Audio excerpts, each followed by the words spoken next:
안녕하십니까. 소중한 나 무한행보 소나무 시간입니다. 여러분들 만나서 반갑습니다.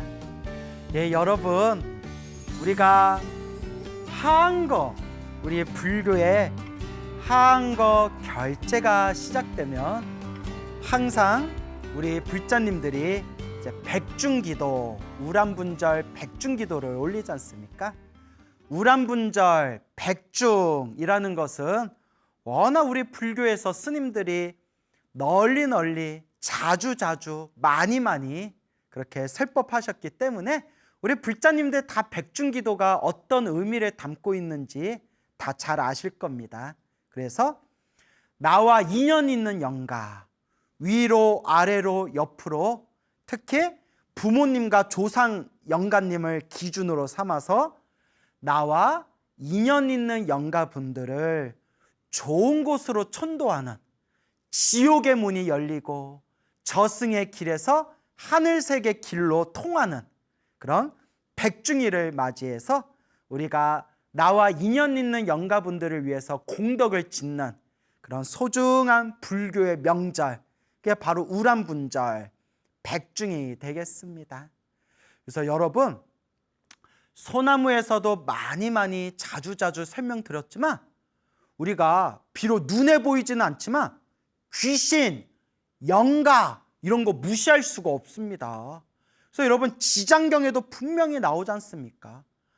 물론 여러분들이 나는 지장경 같은 거 못 믿겠다 라고 말하면 뭐 제가 할 말은 없겠지만, 지장경에서 우람분경에서 혹은 목령경에서 수많은 경에서 이 영가에 대한, 이 영가천도의 중요성에 대해서 아주 깊이 설하고 있습니다, 여러분. 그래서 여러분, 귀신이니 영가니 진짜 무시할 수가 없어요. 물론 깨달음을 구하고 지혜를 닦고 모든 중생을 제도하고자 성불의 길을 가는 진정한 불법의 수행자라면 귀신이니 영가니 이런 거에 집착할 필요는 없겠지만, 그래도 그 귀신과 영가들조차도 사실 우리가 제도해야 할 중생들이거든요. 그런데 정말 귀신이니 영가니 무시할 수가 없습니다. 그래서 여러분, 두둥, 자체 효과음입니다. 두둥, 오늘 또 이 더운 날씨 낙량특집 백중기도를 맞이해서 낙량특집 그 집에 가지 마오라는 또 아주 무시무시하고 등골이 오싹한 그런 재미난 귀신 이야기, 또 여러분들에게 전해드리도록 하겠습니다. 그냥 재미로 들으세요, 여러분. 재미로. 자, 여러분, 어느 노보살님이 계시는데요. 보살님이 계시는데 우리의 소중한 나 무한행보 소나무의 완전 찐팬이신 보살님이 계십니다. 불자님이 계세요. 항상 소나무를 즐겨 듣고 계시는, 절에도 열심히 다니고 기도도 열심히 하고 계시는 요 불자님이 계시는데요.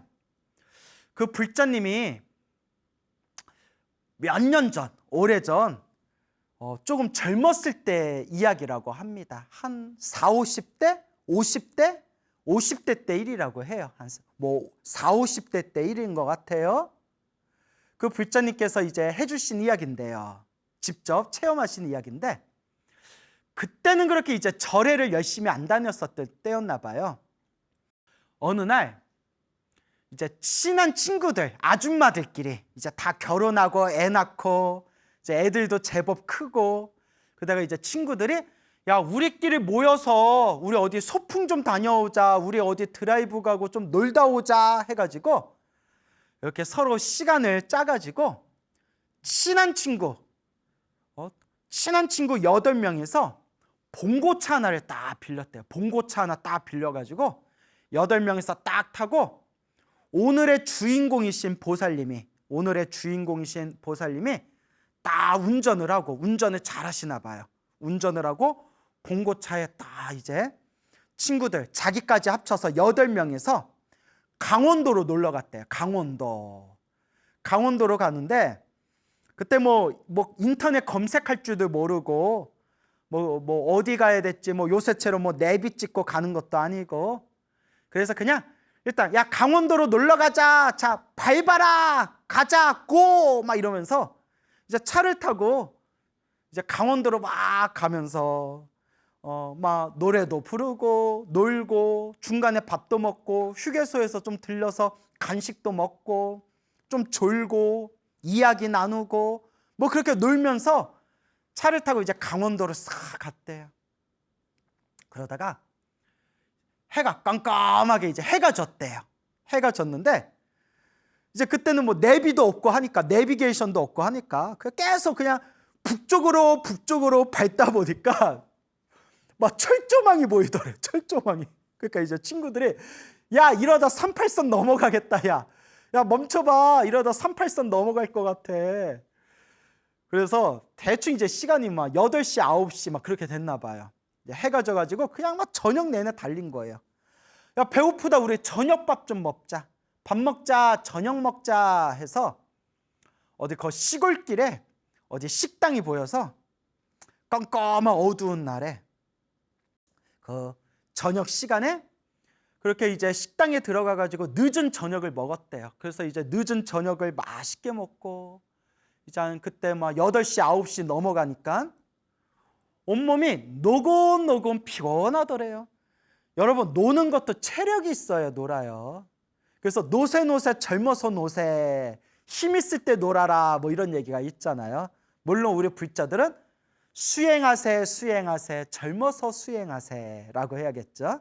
근데 노는 것도 체력이 있어야 돼요. 밥 먹으니까 몸이 노곤한 거예요. 야 너무 늦었다, 밤도 너무 늦고 아유 야 하룻밤 자고 가자, 여기 어디 펜션 없냐, 펜션? 그래서 식당 주인 아저씨한테, 식당 주인한테 물어봤대요.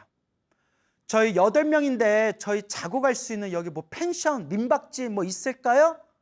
그러니까 식당 주인이 좋은 데 있다고, 잠깐 기다려보라고, 거기 잠깐 기다리세요 하더니 식당 주인 아저씨가 이렇게 나갔다가 펜션 사장님, 펜션 주인을 이렇게 이제 사장님을 데려왔대요.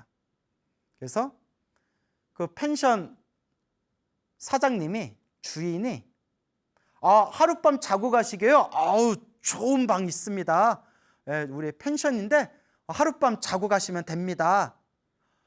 얼마예요? 아이 싸게 해드릴게. 3만 원만 주세요 이러더래요. 엄청 싼 거잖아요. 3만 원만 주세요 이러더래요. 3만 원만 주세요. 예? 그러니까 뭐 물론 좀 오래전 일이니까 지금보다 훨씬 이제 또 물가가 쌌던 시절이겠지만 3만 원이 너무 터무니없이 너무 싸더래요. 8명이 쓴 잠을 자는데 아무리 한 방에서 같이 자지만 3만 원이 너무 싸잖아요. 그러니까 좀 이상한데? 너무 싸다. 야, 너 이상한데? 라는 생각이 들었대요. 여러분, 우리가 공포 영화를 보면요, 꼭 싸게 나온 집 있잖아요. 너무 싸게 나온 집.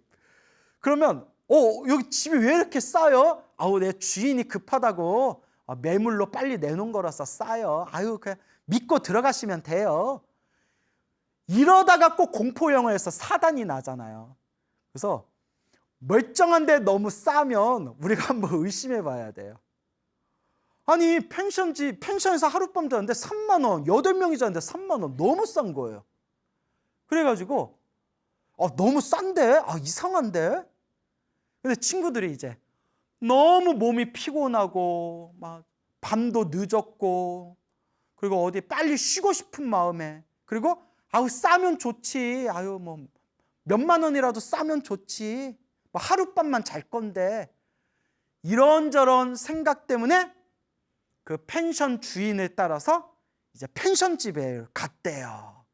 그래서 오늘 제목이 그 집에 가지 마오. 그 집에 가지 마오. 근데 갔어요. 그래서 이제 근데 그 집에 갔는데 막 사방이 막 깜깜하더래요. 그냥 막 뭐 그렇잖아요. 옛날 거기 시골길에 뭐 가로등이 없잖아요. 그냥 깜깜한 칠흑 같은 어둠 속에 그 집에 이렇게 들어갔대요.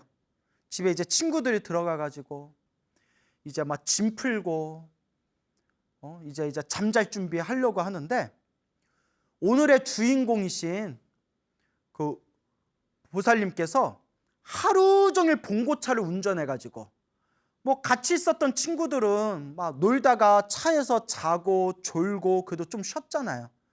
근데 보살님은 하루 종일 자기가 직접 운전을 해 가지고 그냥 몸이 너무 피곤하더래요. 온몸이 마치 죽이 될 것처럼 너무 피곤하더래요. 그래서 친구들한테 그랬대요. 나 먼저 씻고 잘게. 근데 내가 너무 피곤해서 내가 코를 너무 심하게 골 것 같아. 내가 코를 너무 심하게 골 것 같아서 나랑 같이 자면 니들 잠잘 때 니들한테 피해 줄 것 같으니까 얘들아, 니들은 여기 방에서 같이 자고 나는 거실에서 이불 깔고 나 거실에서 혼자 잘게. 너무 피곤해서 내가 코를 너무 심하게 골 것 같아. 그러니까 나도 편하게 그냥 거실에서 혼자 잘게. 그 친구들이 그래라, 너 편하게 해라. 그래서 막 이제 이불 깔고 뭐 방에, 친구들은 방에서 자고 자기는 이제 거실에서 자고, 그 이불 이렇게 일단 깔아놓고, 그리고 너무 피곤해서 먼저 자려고 나 먼저 씻을게 하고 이제 욕실에 들어갔대요. 딱 욕실에 들어가서 뭐 룰루랄라 이제 샤워하고 몸 비누칠하고 막 이렇게 씻고 있었겠죠. 씻는데 뭐가 느낌이 쎄하더래요. 쎄한 느낌이 싹 들면서 딱 쳐다봤는데, 욕실에 그 작은 창문 있잖아요. 욕실의 작은 창문에 싹 열려있는 그 창문, 칠흑같이 그 시커먼 어둠 너머에 창가에 하얀 눈동자가 자기를 노려보고 있더래요. 우와! 하얀 눈동자가 칠흑 같은 어둠 속에서 욕실 창문에서 자기를 빤히 자기를 노려보고 있더래요. 그냥 그 하얀 그 두 눈동자가 으아! 하고 막 비명을 지르면서 그냥 홀딱 벗은 상태에서 욕실에서 뛰쳐나갔대요. 우와! 하고 막 뛰쳐나왔대요. 친구들이 놀래가지고 왜 그래 왜 그래 왜 그래? 순간 나 이상한 거 봤어. 나 귀신 봤어. 라고 얘기하려다가 내가 피곤해서 헛것을 본 것 같은데 나 때문에 지금 친구들 이거 분위기 깨면 어떡하나. 괜히 친구들 기분 좋은 그 분위기 깰까 봐 친구들 괜히 걱정하고 막 무서워할까 봐 그냥 저기 욕실 창문에 하얀 눈동자가 나를 노려봤어 라는 말은 못하고 그냥 아니야 내가 피곤해서 내가 뭐 좀 헛걸반 내가 피곤해서 내가 그랬나 봐. 미안해 신경 쓰지 마. 야야 너 빨리 씻고 어서 자라. 야 너 오늘 무리했다 뭐 이러면서 친구들한테 말을 안 했대요. 그래서 뭐 욕실에 다시 들어가기도 겁나잖아요. 대충 이제 몸을 닦아가지고 이제 친구들은 이제 방 안에 들어가고 이제 자기는 이제 뭐 옷 갈아입고 이제 자기가 이제 잠자려고 깔아놓은 이불에 거실로, 친구들은 이제 방 안에 들어가 있고 자기 혼자 거실에서 자려고 거실에 이렇게 들어가서 이불을 이렇게 걷으려고 하는데 딱 앞에 거실에 웬 나이 든 할머니가 이렇게 서 있더래요. 소름 끼쳐. 거실에 나이 든 할머니가 이렇게 서 있더래요. 그래서 누구세요? 라고 미처 말이 튀어나오기 전에 할머니가 갑자기 자기를 보더니 싹 사라지더래요. 싹 사라지는 순간 그러니까 사람이 너무 놀라면 어안이 벙벙하대요, 여러분. 아니 거실에 왜 할머니가 자기 이렇게 쳐다보더니 누구세요? 라고 물어보기도 전에 싹 사라졌는데 뭐지 하고 이불에 뭐지 하고 이불에 딱 걷는 순간 이불 안에 이불 속에 다리 하나 없는 할아버지가 딱 누워서 자기를 딱 노려보더래요.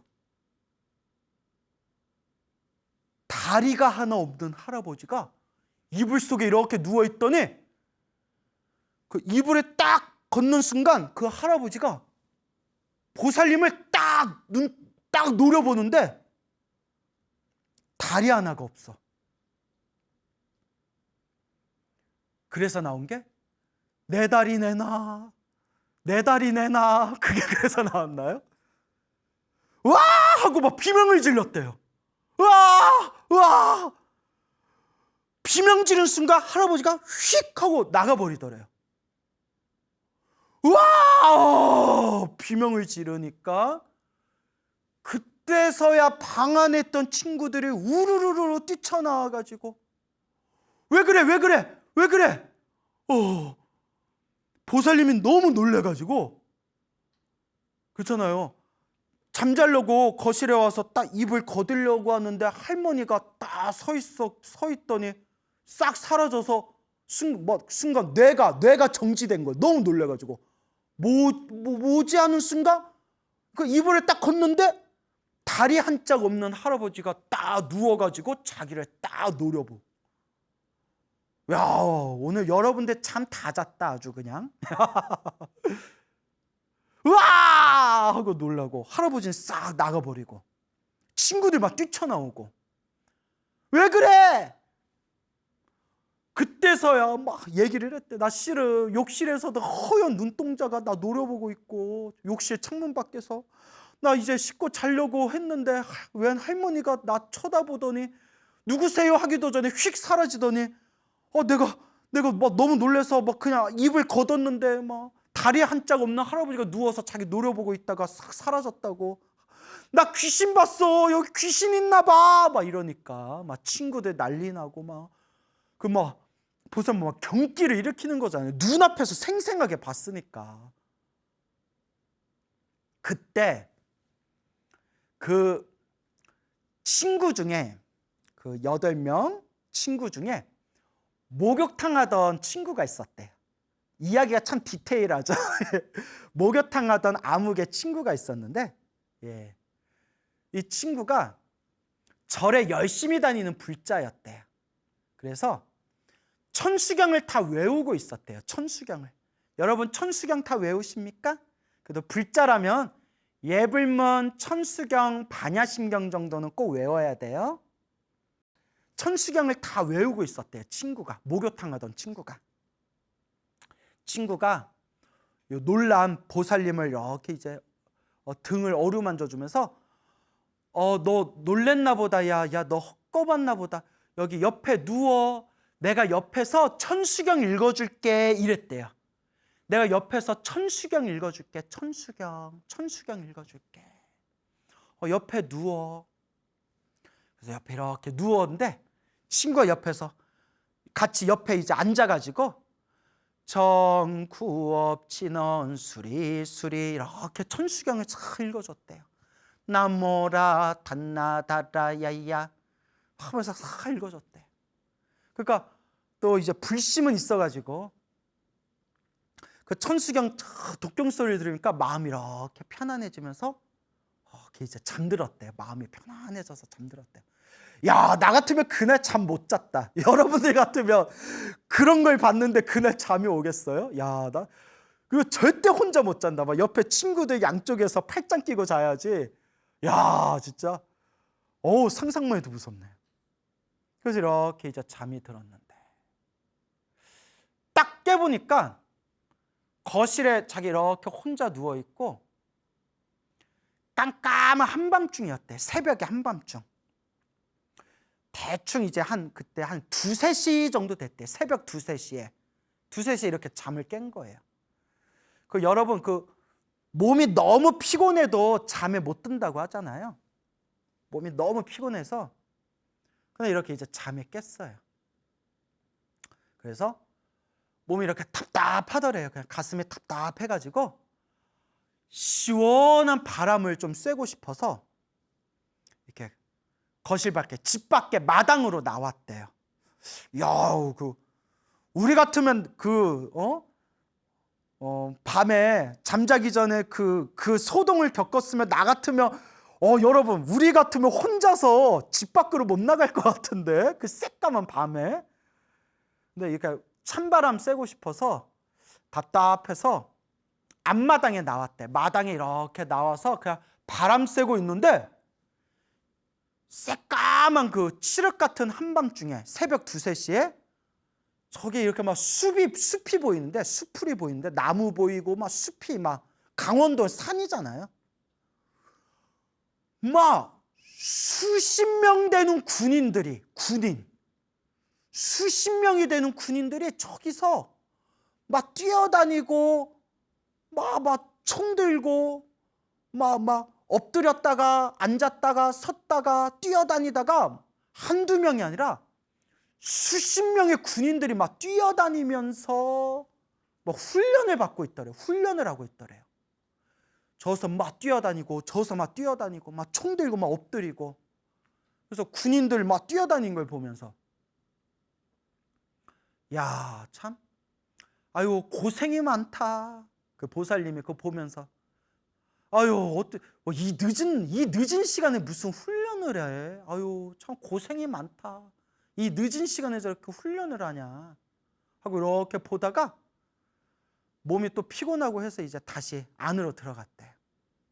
거실 안으로 들어가서 다시 이제 사르르 잠이 들어서 아침에 딱 깼대요. 아침에 깼는데, 아우 잘 잤다. 아침에 깼는데 저기서 친구 7명이 자기네들끼리 이렇게 앉아가지고 쑥떡쑥떡 막 이야기하고 있는 거예요. 야, 왜 그래? 니들 왜 그래? 그리고 니들 얼굴이 왜 그래? 얼굴이 다들 왜 그래?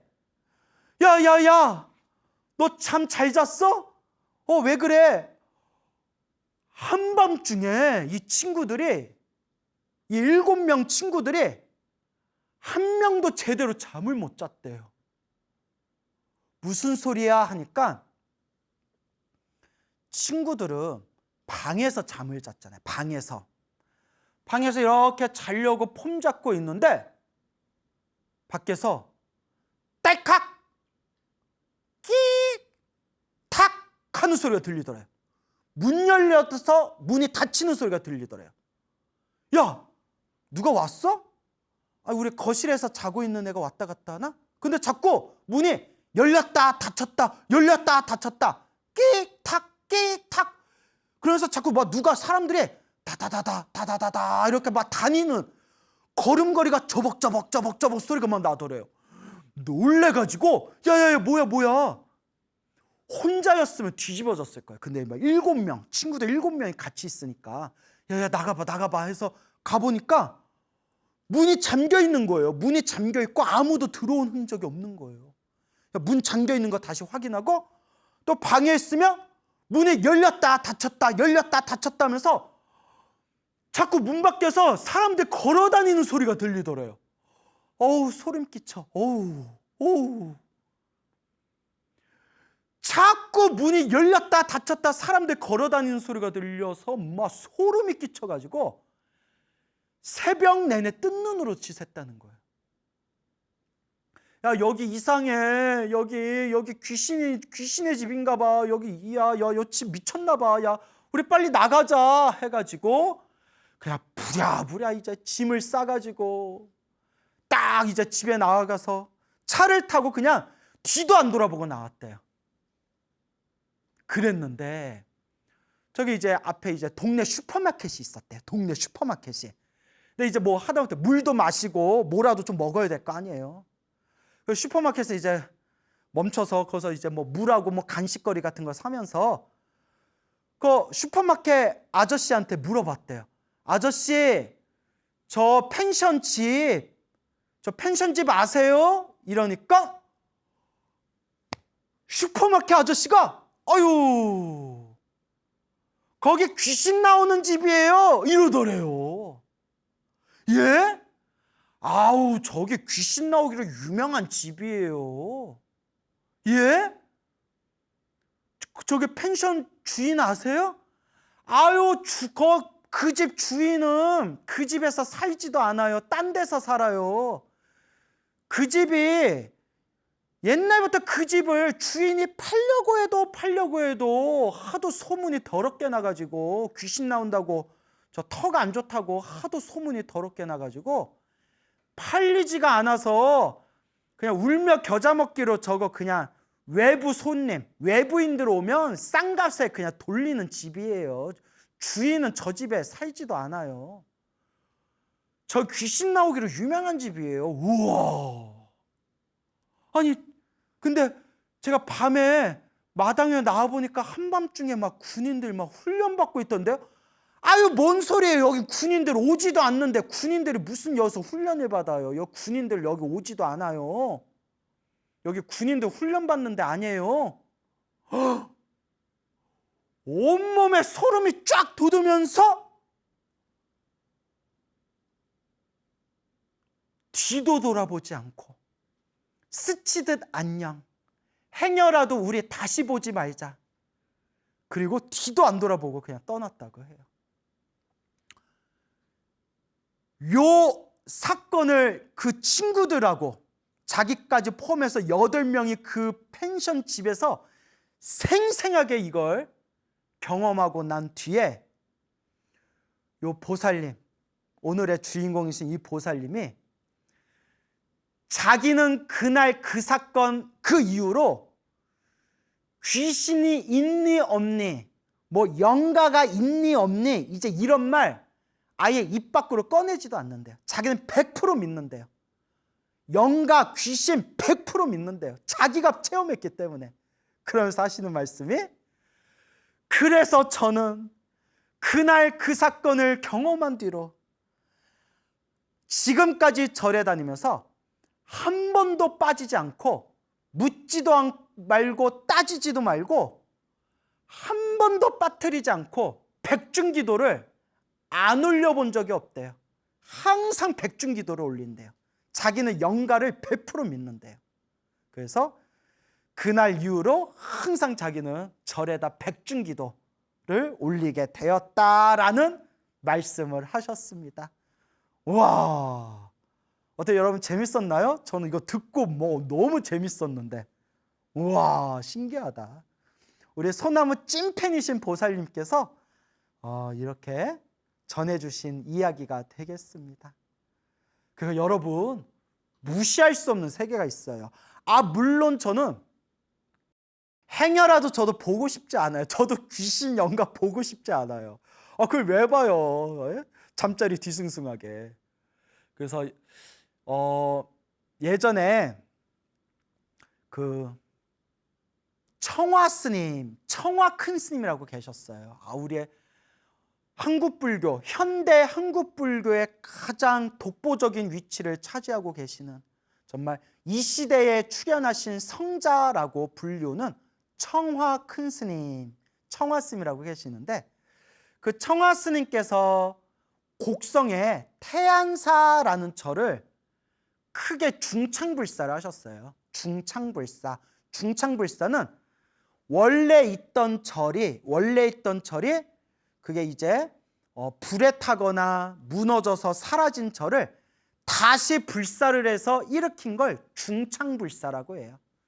그래서 그 태안사라는 절이 원래 통일 신라시대 때 지어진 아주 유명한 사찰인데, 그렇게 이제 후대까지 내려오다가 몇 번의 뭐 화재를 겪고 또 끊임없이 불사를 하면서 내려오다가 요 근래 몇십 년 전에 6.25 한국전쟁이 터지면서 거기에 막 이제 막 폭탄 터지고 거기서 막 전쟁이 일어나면서 그 태안사가 싸그리 불타서 사라졌대요. 대웅전까지 다 불타버린 걸, 불타서 터만 남은 그 태안사 터가 30년 동안 빈터로 남아있다가 그 청화 스님께서 그 터에 주석하셔서 결국엔 1980년대에 완전히 이제 완공을 하시게 됩니다. 중창불사를 하시게 되는데, 그 청화 스님께서 태안사를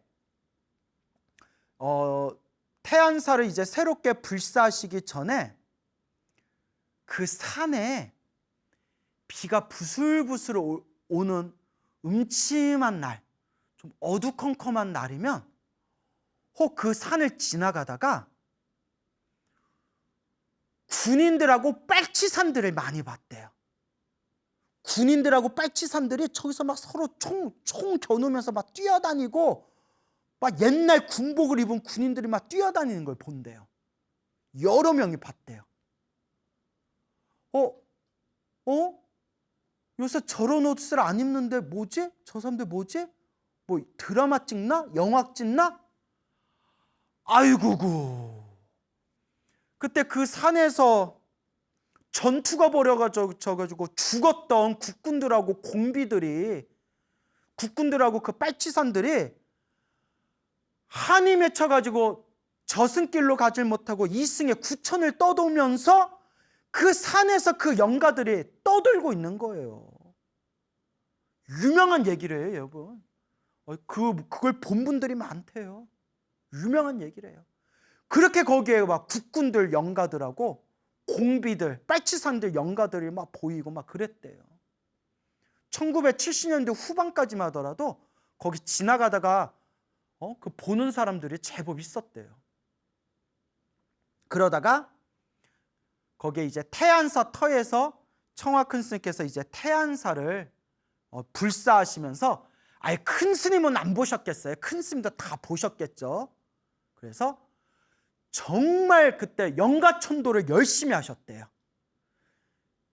주인 있거나 주인 없거나 유주무주 외롭게 떠도는 모든 고혼들이여, 부처님 연불소리 듣고 어서 좋은 곳으로 가시오 하면서 정말 몇 년 동안 간절하게 그렇게 외로운 구천을 떠도는 그 영가들을 위해서 천도제를 정말 열심히 지내주셨대, 청화 큰 스님께서. 야, 그 영가들은 정말 복이 많은 영가들이에요. 청화 스님처럼 수행이 깊고 맑고 깨끗한 큰 스님께서 영가천도를 해줬으니 얼마나 복이 많아요. 얼마나 복이 많아요. 혹시 요 방송 보시면서 우리 노보살님들 중에 아이고 스님, 저도 젊었을 적에 저도 청화 스님께 천도제 지낸 적 있습니다 하시는 분들은 복이 많은 거예요. 청화 큰 스님한테 영가천도제 받으신 분들은 복이 많은 거예요.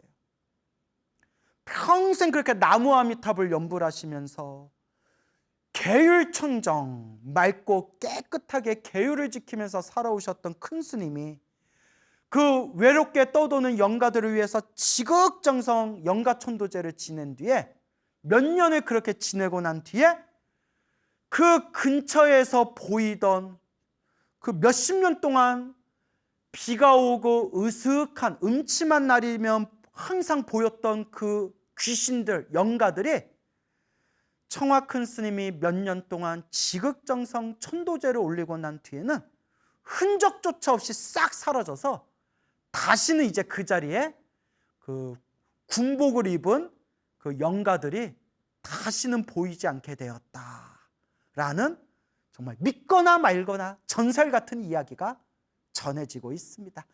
물론 스님인 제 입장에서는 믿죠. 그래서 여러분, 무시할 수가 없어요. 무시할 수가 없습니다. 영간이 귀신이니, 그래서 지장경에도 자세히 나오잖아요. 우리 지장경의 말씀이 얼마나 소중합니까? 지장경에도 자세히 나오지 않습니까? 그러니까 우리 불자들은 이것저것 따질 필요 없이 간절하게 염불하고 기도하고 마음을 닦으면서 수행하고 정진하시면 됩니다. 그래서 오늘 여러분들 펜션집 귀신 이야기, 그 집에 가지마오 들려드렸는데, 여러분들 이 이야기 들으니까 좀 무서우신 분들 있죠? 괜찮아요, 여러분. 괜찮아요. 여러분, 불자라면 항상 염불하고 기도해야 되고, 이거는 부처님이 분명히 증명하신 거예요. 염불하고 기도하고 부처님을 의지하는 불자는 그 어떤 악귀도, 어떤 잡귀신도, 어떤 귀신들도 절대 그 불자를 침범할 수가 없다, 해할 수가 없다라고 분명히 부처님이 증명하신 염불 공덕이 분명히 있습니다. 그러니까 항상 염불하고 염불하시는 불자님들이라면 절대 귀신 걱정할 필요 없어요. 나무 아미타불을 부르건, 관세음보살을 부르건, 지장보살을 부르건, 약사열애부를 부르건, 불보살님의 이름을 딱 부르는 순간 우리 눈에는 보이지 않지만 우리 내면에 광명이 뿜어져 나온대요. 한번 따라해 보세요. 나무 아미타불, 관세음보살, 지장보살. 어떻게 빛이 뿜어져 나오는 게 보여요? 보이십니까? 근데 귀신들 눈에 그게 보인대요. 그래서 염불하는 사람을 침범할 수가 없대요.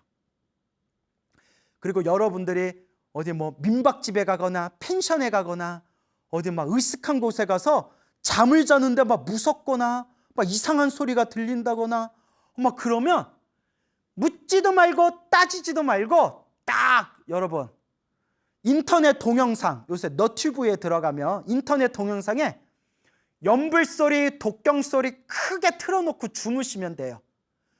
절대 그 어떤 악귀라고 하더라도 절대 염불소리가 들리고 독경소리가 들리면 그 자리에 악귀들이 침범할 수가 없습니다. 제가 100% 보장합니다. 120%, 200% 보장합니다. 그래서 당나라 시대 때 인도에 가서 경전을 가져오셨던 현장스님, 서유기의 현장스님, 현장스님의 이야기에 보면 현장스님이 인도에 가신 그 불교설화에 보면 이런 내용이 나와요. 제가 소나무에서 몇 번 얘기했는데 인도 땅에 가다가 막 식인종도 만나고 맹수도 만나고 온갖 악귀들도 만나고 수없는 온갖 괴로움이 닥쳤을 때 항상 관세음보살 염불할 때마다 항상 보호를 받고 가피를 받아서 무사히 인도 땅에 도착할 수가 있었대요. 근데 이런 얘기가 나와요. 그 현장쌤 불교설화에 어느 숲을 지나가는데 수많은 악한 귀신들이 현장 스님을 잡아먹으려고 이 악한 귀신들이 들이닥쳤는데 현장 스님께서 관세음보살 염불하는 순간 이 악한 귀신들이 꼼짝을 못하고 막 덜덜덜덜 두려워 떨면서 현장 스님한테 가까이 오지를 못하더래요. 그 관세음보살 염불하는 순간 가까이 오지를 못하더래요. 그러다가 현장쌤이 관세음보살 염불하다가 딱 반야심경을 독송하는 순간, 그러니까 여러분 불자라면 반야심경은 꼭 외우세요. 반야심경을 딱 독송하는 순간 마하반야 바라밀다 심경 관자재 보살, 반야심경 딱 독송하는 순간 그 수많은 악귀들이 그 자리에서 비명을 꽥 지르면서 다들 놀래서 뿔뿔이 흩어졌다라는 이야기가 불교설화에 나옵니다. 그래서 현장쌤이 인도 땅을 가면서 늘 관세음보살을 염불하고 하루에 반야심경을 49편씩 읽으셨대요. 그러니까 말 타고 가면서 계속 반야심경 읽으신 거예요. 라는 이야기가 지금까지 전해집니다. 그러니 여러분, 꿈자리가 뒤숭숭하십니까? 집안이 쎄하고 등줄기가 따갑고 뭔가 뒤통수에서 누가 나를 노려보는 느낌이 드십니까? 엄마, 이 집이 아무래도 이상한 집 같아. 터가 이상해. 뭐가 자꾸 이상한 소리가 들리고 이상한 게 보이는 것 같아. 라는 느낌이 드십니까? 걱정하지 마십시오. 염불하십시오. 그리고 반야심경을 틀어놓으십시오. 금강경도 좋고 아미타경도 좋고 천수경도 좋습니다. 염불소리가 들리고 독경소리가 들리면 그 어떤 악한 귀신도 침범할 수가 없고 불보살님이 반드시 우리를 보호해 주실 겁니다, 여러분. 그러니까 무슨 약장수 같다. 그러니까 여러분, 오늘 이야기는 그냥 재미로 들으시고요. 항상 기도하고 염불하고 부처님을 의지하시기 바랍니다, 여러분.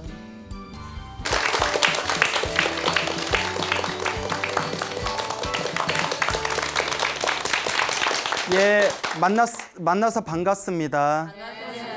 예, 광우 스님이라고 합니다. 제가 며칠 전에 아주 재미난 이야기를 들었어요. 그 소나무의 아주 광팬인 애청자 분께서 계시는데 그분에게 이제 조카가 있대요. 한 10살 정도 된 조카가 있는데 조카가 10살 된 조카가 소나무를 너무 좋아한답니다. 그래서 잠자기 전에도 엄마한테 엄마 나 광우스님 소나무 틀어줘 하고 그거 들으면서 잠을 잔대요. 그런데 어느 날부턴가 광우스님이라고 안 부르더래요. 뭐라고 하냐면 광우삼촌 한대요. 그 얘기 듣고 내가 예, 그래서 이제 광우삼촌 소리까지 듣는구나.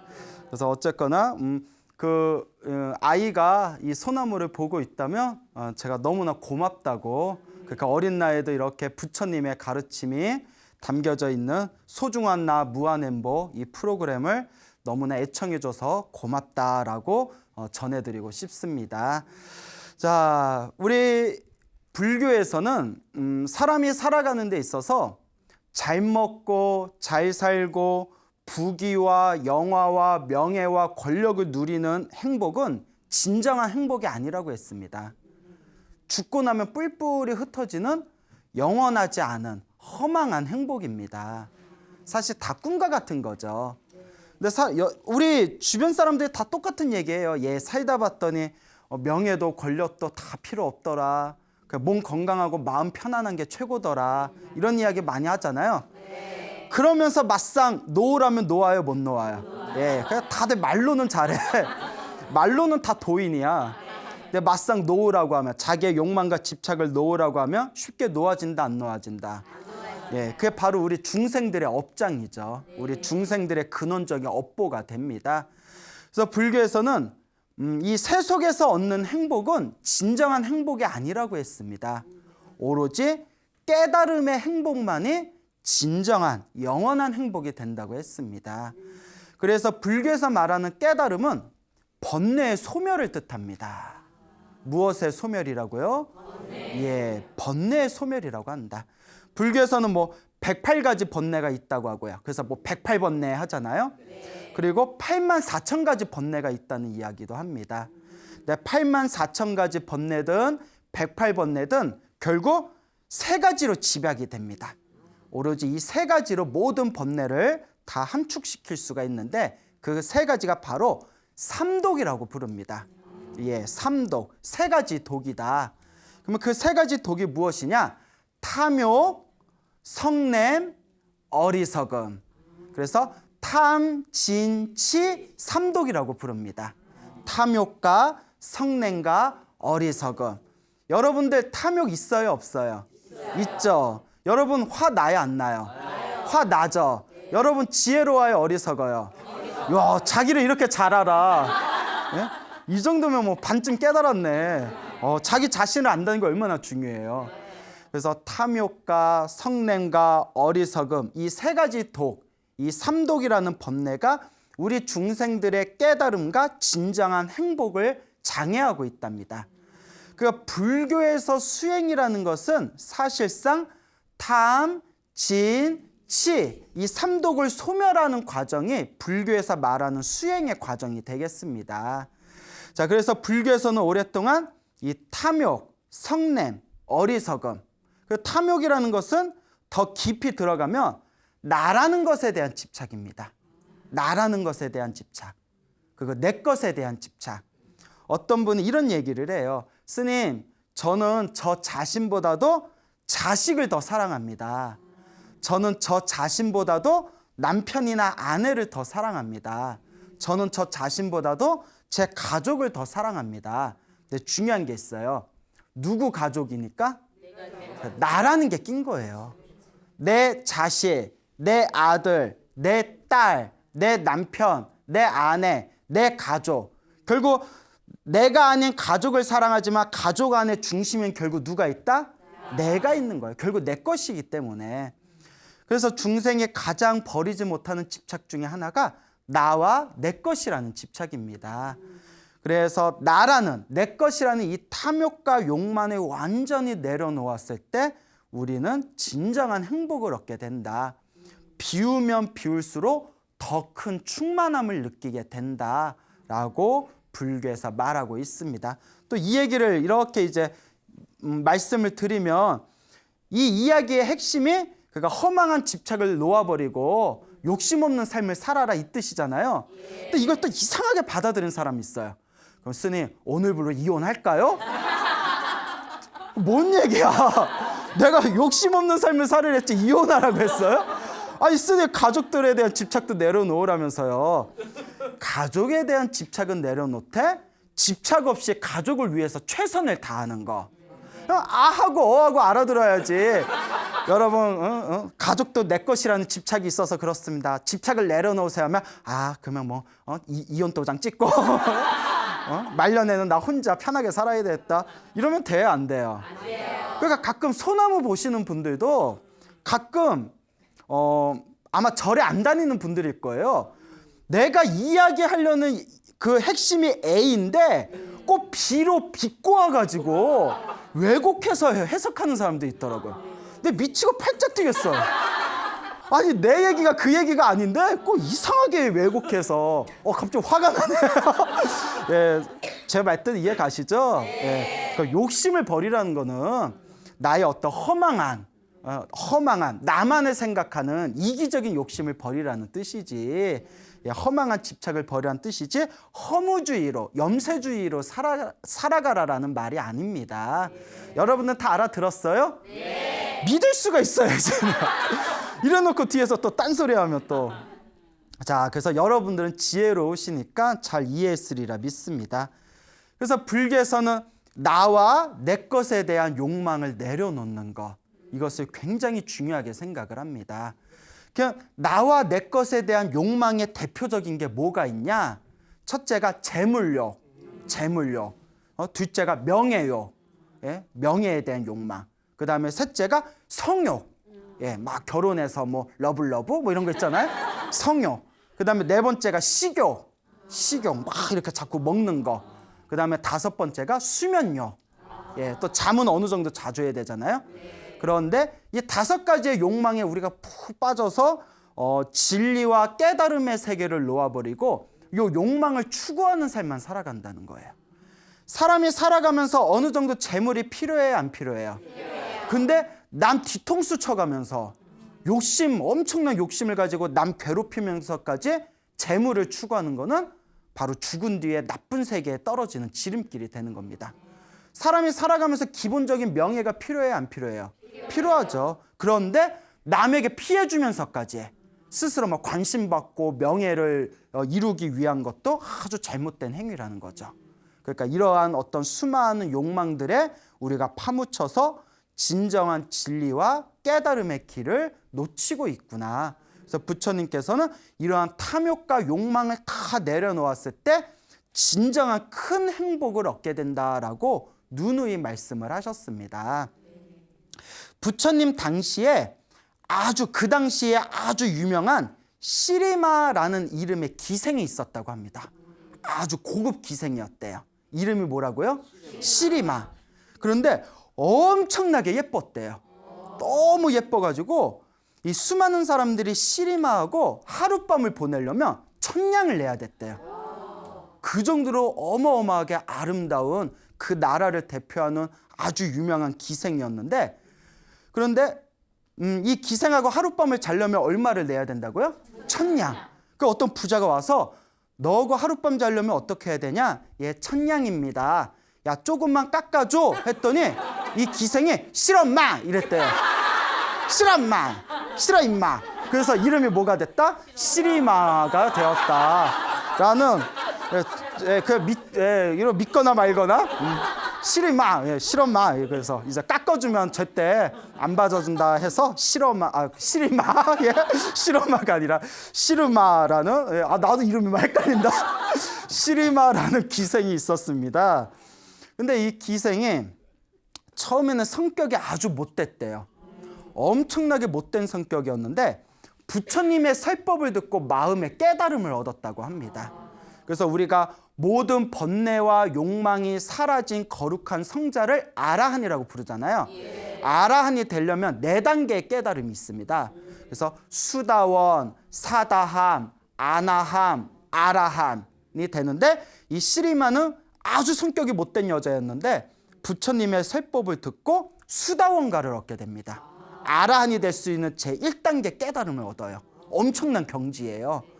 그러니까 자신의 양심을 완벽하게 회복한 이 시리마는 이제 부처님의 제자가 신도가 되기를 이제 서원을 세운 뒤에 매일매일 8명의 비구 스님들을 모시고 8명의 비구 스님들을 모시고 8명의 스님에게 매일매일 공양을 올리게 되었다고 합니다. 그래서 이제 누구든지 8분의 스님을 모셔서 아주 지극정성으로 이렇게 공양을 올렸는데 하루는 그 시리마의 집에 가서 공양을 얻어 드신 8명의 스님 중에 한 분 스님이 절에 와서 막 자랑을 한 거예요. 야, 내가 저기 시리마네 집에 가서 시리마라는 신도에게 내가 점심을 얻어 먹었는데 음식도 엄청 맛있고 그런데 예뻐 막 이러면서 스님이 엄청 예뻐, 엄청나게 예쁜데 요리도 잘해 막 이러면서 막 입에 침이 마르게 칭찬을 한 거예요. 스님이 막 이렇게 신도 뭐 얼굴이 예쁘니 못생겼니 이런 말하면 돼, 안 돼요? 안 되죠. 그러니까 아직 못 깨달은 스님이에요. 그러니까 아직 부족한 스님이에요. 또 오해하시면 안 돼요. 그 막 자랑을 하니까 그때 젊은 스님이 있었대요. 그러니까 젊은 스님이 대박 막 이러면서 나도 갈래, 나도 데려가 막 이런 젊은 스님이 막 이랬대요. 참 철이 없어. 예? 아직 못 깨달아서 그래요. 나도 갈래 해가지고 이제 그 젊은 스님을 데리고 시리마에 이제 그 다음날 시리마에게 공양을 이제 받기 위해서 시리마 집에 갔답니다. 하필이면 그날의 시리마가 지독한 어떤 뭐 감기 몸살에 걸려가지고 쓰러져 있었대요. 근데 이제 스님들이 점심 때 8분의 스님들이 공양 받으러 오니까 이 시리마가 그래도 스님들이 거룩한 스님들이 오셔서 공양을 받아가시는데 내가 그래도 인사는 드려야 되지 않겠느냐 하면서 하인에게 부탁을 해서 이렇게 옆구리에 부축을 받아가지고 그 문 앞에 나와서 스님들한테 다 이렇게 인사를 드렸대요. 스님 와주셔서 고맙습니다. 차린 건 없지만 공양을 잘 받아주십시오 하고 이렇게 인사를 드렸는데 시리마가 예쁘다고 소문 듣고 온 그 철없던 젊은 스님이 딱 보더니 저렇게 얼굴에 화장기도 없고 몸이 아픈데도 저 정도로 예쁘면 평상시에 건강했을 때 화장했을 때는 얼마나 더 예쁠까? 철이 없어. 그리고 상사병에 걸렸어. 그 시리마를 보고 짝사랑에 걸려버렸어, 이 스님이. 그래서 끙끙 앓는 거예요. 시리마. 예? 그래서 맨날 이제 스님 공양하러 가야지. 근데 이제 상사병이 걸렸으니까 나 시리마 보고 싶어. 그 옆에 있는 스님들이 그러면 시리얼이라도 타줄게. 이러면서 시리얼이라도 먹어. 이러면서 예, 죄송합니다. 예. 그래서 이제 짝사랑에 빠졌는데 시리마가 그날로 갑자기 목숨이 끊겼대요. 갑자기 죽어버린 거예요.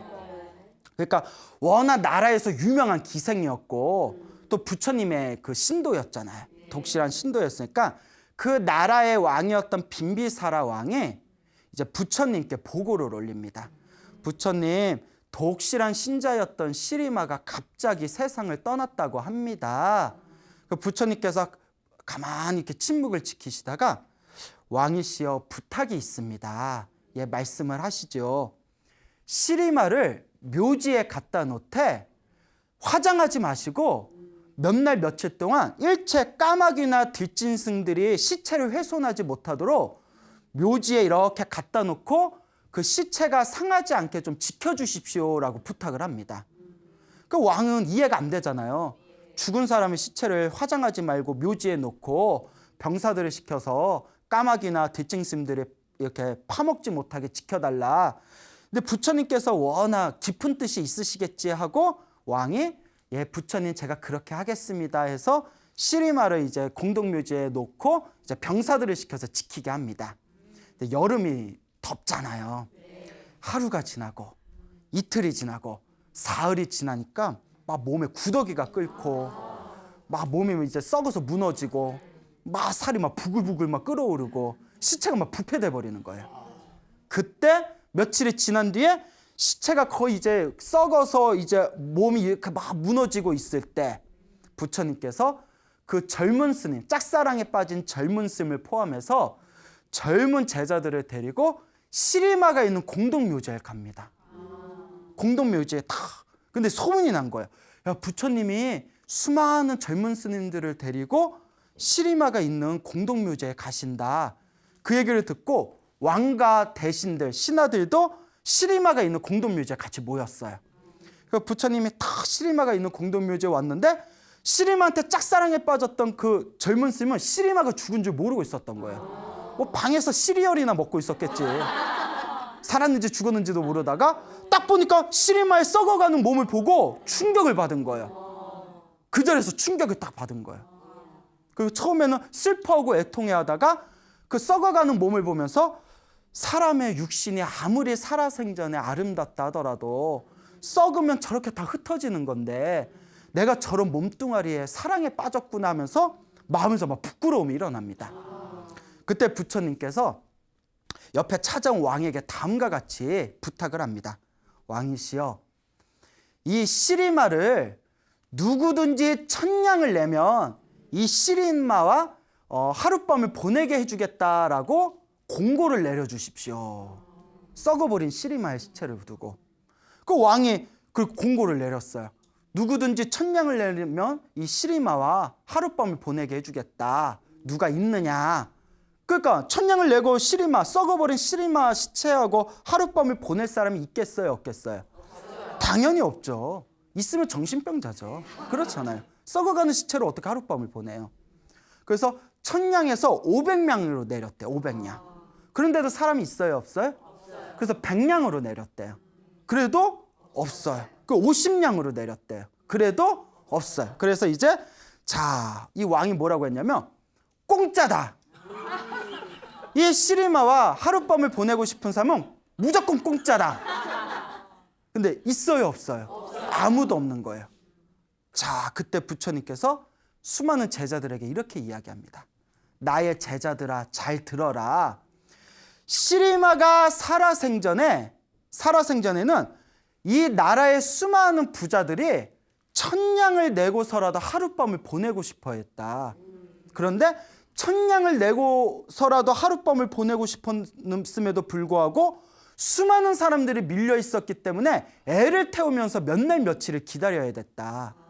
근데 지금은 저 시리마가 죽어서 몸이 부패돼서 썩어가고 있으니 공짜로 하룻밤을 보내라고 해도 아무도 쳐다보지도 않는다. 우리의 몸뚱아리가 이와 같다. 살아생전에는 사랑하고 애착하고 탐내어도 결국 썩어버리면 이 육신은 결국 부패돼서 흩어질 뿐이다. 그런데 무엇하러 이 몸뚱아리에 그토록 탐욕을 일으키는가? 라고 하시면서 제자들에게 다음과 같은 가르침을 내리십니다. 아름다운 이 몸을 잘 관찰해 보라. 아름답게 꾸며진 이 몸을 잘 관찰해 보라. 상처투성이요, 많은 뼈들로 지탱되고 있으며 자주 병들고 망상이 가득한 이 몸은 영원하지도 않고 견고하지도 않다네. 아무리 아름답게 잘 꾸민 이 몸이라 하더라도 결국은 항상 몸에는 상처투성이고, 항상 알게 모르게 우리 몸에 이런저런 상처가 많잖아요. 그리고 알고 보면 겉가죽은 아름다워 보여도 속으로는 수많은 그냥 뼈들로 지탱되고 있는 가죽 주머니에 불과할 뿐이며 항상 자주 병들고 마음속에는 뭐가 가득하다? 망상이 가득하다. 이 몸뚱아리는 영원하다, 영원하지 않다? 영원하지도 않고 견고하지도 않다라는 가르침을 듣는 순간 그 시리마에게 짝사랑에 빠졌던 젊은 비구가 몸과 마음에 대한 모든 허망한 집착이 산산이 부서지면서 그 자리에서 깨달음을 얻었다라는 이야기가 전해지고 있습니다. 이와 같이 우리는 이 몸뚱아리에 너무 집착을 해요. 그렇죠. 우리 몸뚱아리 엄청 집착하잖아요. 매일 샤워하고 매일 막 이렇게 비누칠하고 또 뭐 목주름 제거제 뭐 화장품 있으면 엄마 철수 엄마 요게 좋아? 아니야 요게 괜찮다라고 꼭 요게 해주고 뭐 또 영희 엄마 요새 뭐 수분 크림 뭐 좋은 거 있어? 뭐가 또 예? 그러면서 이렇게 발라 잘 알아요. 예. 자 찔려요. 예. 이렇게 끊임없이 자기 몸을 막 끊임없이 가꾸고 애착하고. 근데 몸을 깨끗하게 관리하는 건 좋아요. 그렇죠. 여름에 쉰내 팍팍 풍기던 것보다 낫잖아요. 그런데 몸에 대한 애착만큼 내 마음을 닦고 있느냐? 그렇지 못하다는 거예요. 그리고 특히 우리 주변 중생들 보면 꼭 다들 몸뚱아리에 집착해서 꼭 이쁜 것들, 몸매 좋은 것들에만 막 이렇게 탐을 내잖아요. TV 틀어봐요. TV 틀어보면 어우 진짜 예? 그 유명한 그 가수들 인기 많은 애들 나와서 막 춤추는 거 봐요. 어우 진짜 예? 다 이쁜 것들, 인형 같은 애들. 그러니까 끊임없이 우리는 뭐에 집착하고 있다? 몸뚱아리에 집착하고 있구나. 그런데 몸뚱아리에 집착하는 만큼 우리는 무엇에 닦고 있지 않는다? 마음을 닦고 있지 않는다. 이게 바로 중생의 업장이라는 거예요. 그래서 사람들이 물어봐요. 스님, 그렇게 젊은 나이에 출가하셨는데 절에서 공부만 하면 심심하지 않아요? 그건 제가 항상 드리는 이야기가 있습니다. 세상에서 가장 재밌는 거는 부처님 공부입니다. 저는 부처님 공부를 할 때마다 정말 내가 출가하길 잘했구나라는 생각이 듭니다. 그러니 이 마음 닦는 공부가 사실 세상에서 제일 재밌습니다. TV를 보고 내 몸을 가꾸고 막 예쁘게 생긴 사람들하고 막 데이트 해봤자 그때뿐이에요. 항상 공허해요. 끝나고 나면 공허해요. 그렇잖아요. 만날 땐 기쁘지만 헤어질 때는 싫어 1분만 5분만 그럼 우리 결혼할까? 그럼 이제 결혼해요. 그리고 아유 스님 저는 혼자 사는 스님이 제일 부럽습니다. 뭐야? 예? 지들 좋다고 결혼해놓고 혼자 사는 스님이 제일 부럽대. 장난쳐? 예? 그런데 제가 좀 흥분했어요. 마음 닦는 수행은 해도 즐겁고 재밌습니다. 그래서 이 수행이야말로 이 몸에 애착하는 것이 아니라 마음을 닦는 수행이야말로 세상에서 가장 즐거운 공부다라고 말씀드리고 싶습니다. 이와 비슷한 이야기가 있습니다. 부처님 당시에 500명의 스님이 계셨어요. 500명의 젊은 스님들이 계셨는데 부처님께 수행 주제를 받고 명상하는 수행 주제를 받고 어디 다른 사찰에 가서 열심히 수행을 하시다가 500명의 스님들이 마음이 고요하고 편안해지는 삼매를 얻었다고 합니다. 삼매라는 것은 몸과 마음이 고요해지고 편안해지는 깊은 마음의 경지를 뜻해요. 근데 삼매의 경지에 이르게 되면 몸은 고요하고 편안해지지만 그는 진정한 깨달음이 아니에요. 깨달음의 지혜와 몸과 마음이 편안해지고 안정되는 것은 또 차별이 있어요. 근데 이 500명의 젊은 스님들이 몸과 마음이 고요해지고 편안해지는 삼매를 얻은 뒤에 야 이게 깨달음이다 라고 착각을 일으키게 됩니다. 그래서 500명의 스님들이 부처님께 자기들이 깨달음을 얻었다라는 것을 검증받기 위해서 부처님이 계신 곳에 찾아갑니다. 근데 부처님은 이제 모든 걸 다 꿰뚫어 보시겠죠. 그렇죠. 그래서 부처님께서 500명의 젊은 스님들이 저기 사원에서 열심히 수행을 하다가 몸과 마음이 고요해지고 편안해지는 삼매를 얻었구나. 근데 이 삼매를 진정한 깨달음이라고 착각하고 있구나. 내가 그걸 깨줘야 되겠구나. 그래서 500명의 스님들이 부처님을 찾아왔을 때 부처님께서 당신의 시자였던 아난 스님에게 부처님께 지금 인사드려봤자 아무런 의미가 없을 것이다. 화장터에 가서 하루 밤 동안 화장터에 가서 명상을 하고 오너라 라고 시키게 됩니다. 그러니까 아난 스님이 그 500명의 스님을 찾아가서 500명의 스님을 지금 부처님께서 말씀하시길 500명의 지금 이 비구분들께서 부처님을 지금 만나 뵙고 인사를 드려도 아무 효과가 없을 것이다. 아무 의미가 없을 것이다 라고 말씀하셨습니다. 그러면서 부처님께서 어디에 가서? 화장터에 가서 하루 밤 동안 명상을 하고 오라고 시키셨습니다. 그 500명의 스님들은 부처님께서 그렇게 말씀하신 것은 분명히 깊은 뜻이 있을 것이다 라고 생각을 하고는 500명의 스님들이 이제 화장터에 갑니다. 화장터에 가면 이제 화장을 해서 재가 된 것도 있고 혹은 아직 화장을 하지 않고 오래돼서 부패된 시체도 있고 이제 막 죽은 젊은 여인의 풋풋한 시체도 있고 수많은 시체들이 쌓여있을 거 아니에요. 그래서 500명의 스님들이 이렇게 명상을 하고 있으면서 시체들을 보는데 거기에 막 이제 오래돼서 부패된 시체들을 보면서 막 구역질이 느껴지는 거예요. 그리고 이제 막 죽어서 살결이 풋풋한 젊은 여인의 시체들을 보게 되니까 갑자기 고요하고 평온했던 마음에서 욕망이 이렇게 일어나는 걸 느끼게 된 거예요. 그러니까 아직 부패되지 않은 젊은 여인의 그 몸뚱아리들을 보고 이렇게 욕망이 일어나는 걸 싹 느끼면서 500명의 스님들이 당황하게 됩니다. 야, 우리가 깨달음을 얻었다고 생각했는데 살아있는 사람도 아니고 죽은 여인의 그런 어떤 벌거벗은 몸뚱아리를 보고 우리 마음에 욕망이 이렇게 일어나는 걸 이렇게 바라보니 이게 과연 진정한 깨달음이겠느냐 하고 서로가 당황해하고 있을 때 그때 부처님께서 환한 광명을 일으키면서 그 500명의 스님들 앞에 딱 나타나십니다. 신통력으로 환한 광명을 일으키면서 500명의 스님들 앞에서 딱 나타나면서 이제 부처님께서 이제 때가 되었구나. 이제 지금이야말로 가르침을 전할 때가 되었구나.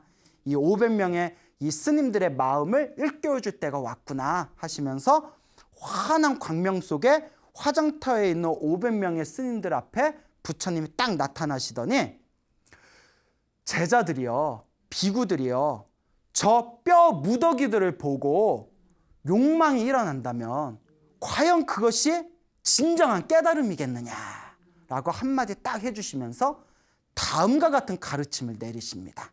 500명의 비구들에게 이와 같은 가르침을 내리시죠. 바람에 떨어져 뒹구는 가을철의 조롱박처럼 하얗게 탈색된 저 뼈들을 보라.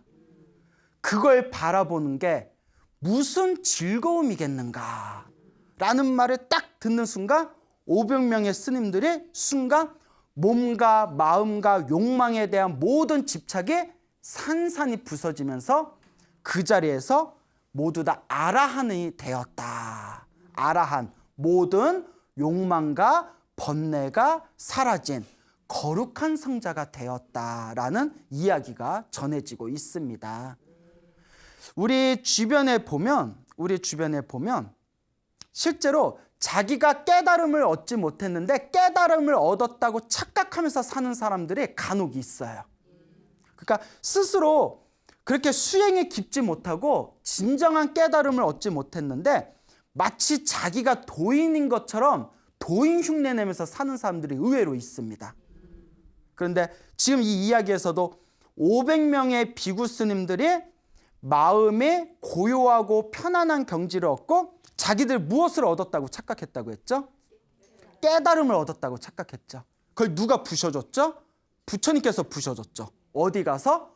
화장터에 가서 시체들을 보다가 젊은 여인의 시체들을 보고 욕망이 일어나는 걸 보고 이제 부처님께서 그걸 꿰뚫어 보시면서 가르침을 내려주시고 그 500명의 스님들의 마지막 남은 집착과 욕망까지 다 부숴주셨잖아요. 우리 주변에도 깨달음을 얻지 못했는데 자기가 도인인 것처럼 착각하면서 사는 사람들 중에 보면 이런 사람들이 많습니다. 입으로는 도인이라고 하면서 탐욕, 욕망, 성냄, 어리석음으로 똘똘 뭉치면서 살아가는 사람들이 엄청 많아요. 의외로 수행한다는 사람들 중에. 그러니까 말과 행동이 달라요. 자기가 막 도인인 척 흉내내지만 사실 내면에는 아직도 뭐가 남아있다? 탐욕과 욕망과 집착과 성냄과 어리석음이 부글부글 끓어오르고 있어요. 그러면 그게 진짜 깨달음이에요, 아니에요?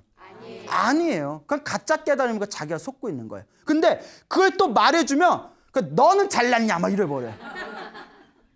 그러니까 받아들일 준비도 안 되어 있어요. 의외로 이렇게 마음 공부하고 참선하고 명상한다는 사람들 중에서 정말 그렇게 대단한 수준도 아닌데 자기가 대단한 것처럼 착각하는 사람들이 많습니다. 그 마음을 놓아버려야 돼요. 그냥 그저 부처님 가르침 앞에서 자기 자신을 비우고 탐욕과 성냄과 어리석음이 내 마음에 있는지 없는지를 바라보면서 자기가 도인이라는 착각에서 벗어나야 됩니다. 그렇기 때문에 우리 부처님의 가르침을 잘 닦아 나가는 우리 진정한 불자들은 이 마음에, 자기 마음에 속으면 된다 안 된다? 내 마음에 속으면 안 된다라는 것을 꼭 명심하시길 바랍니다. 알겠죠? 네. 그래서 저는 대놓고 사람들한테 나 못 깨달았어 얘기해요. 예, 그냥 대놓고 제 마음을 제가 아니까. 제 마음을 제가 아니까 저는 제가 못 깨달은 걸 알거든요. 근데 아무리 봐도 못 깨달은 사람인데 자기가 깨달았다 도인흉내하는 사람들 보면 뭐 기도 안 막히죠, 진짜. 그래 그렇게 살아라. 그렇게 사는데 나한테만 오지 말아라 제발. 골치 아파. 깨달았는데 나한테 뭐하러 와. 자기들이 깨달았는데 못 깨달은 나한테 뭐하러 와요. 그렇죠? 자기 마음에 속지 말아라 라는 것을 꼭 당부드리고 싶습니다. 자, 그 부처님 당시에 있었던 일입니다. 부처님께서 우리 부처님을 석가모니 부처님이라고 불러요. 석가모니. 뭐라고 한다고요? 예, 석가모니. 그래서 어떤 분이 뭐 이렇게 석가래를 잘 이렇게 만드셨나 보죠? 예, 그게 아니라 석가족의, 석가가 석가족이란 뜻이에요. 석가족의, 모니가 성자란 뜻이에요. 그러니까 석가족에서 출현하신 성자. 그래서 저기 인도 말로는 샤카문이라고 한대요. 샤카문이. 샤카족. 샤카족이 중국권으로 넘어서 석가라고 이제 한문으로 적어진 거예요. 샤카무니, 샤카족에서 출현하신 성자. 그래서 이 석가모니, 근데 이 석가모니라고 우리 부처님을 석가모니라고 부르는데 부처님께서 이제 석가족 출신입니다. 부처님께서 완전한 깨달음을 얻으시고 당신의 고향인 카필라성에 가요. 카필라성에서 수많은 사람들에게 법을 전하니까 석가족의 수많은 남자들이 부처님을 따라서 출가합니다. 수많은 남자들이 부처님을 따라서 출가하니까 남자들이 다 출가하니까 남아있는 여자들도 야 남자들 남편 남자친구 남동생 오빠 아버지 하여튼 석가족의 수많은 남자들이 출가를 하니까 덩달아서 인연 관계가 있었던 여자들도 같이 출가해버립니다. 그러니까 남자 여자가 엄청나게 많이 출가를 해요. 그때 어느 여인네가 있었는데 젊은 여자가 있었는데 굉장히 아름다웠다고 해요. 엄청나게 예쁘고 아름다웠는데 가족들이 다 출가하니까 자기도 외로움에 견디다 못해서 머리를 깎고 출가를 하게 됩니다. 이 예쁜 여인네가.